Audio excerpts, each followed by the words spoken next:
రోజు తిన్నా మరి మోజే తీరని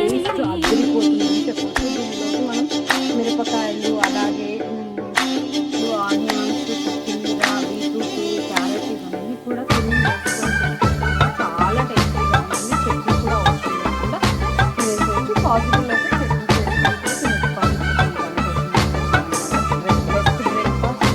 అండ్ టేస్టీ బ్రేక్ఫాస్ట్ అని చెప్పేసి స్పైసీ. సో ఇది ఫ్రెండ్స్ ఇవాళ పొంగనాల వీడియో. మీ అందరికీ ఈ వీడియో నచ్చిందని అనుకుంటున్నాను. ఈ వీడియో మీ అందరికీ నచ్చితే లైక్ చేయండి, షేర్ చేయండి, అలాగే మన ఛానల్ని సబ్స్క్రైబ్ చేసుకొని పక్కనే ఉన్న బెల్ ఐకాన్ని కూడా క్లిక్ చేసేయండి. Thank you so much.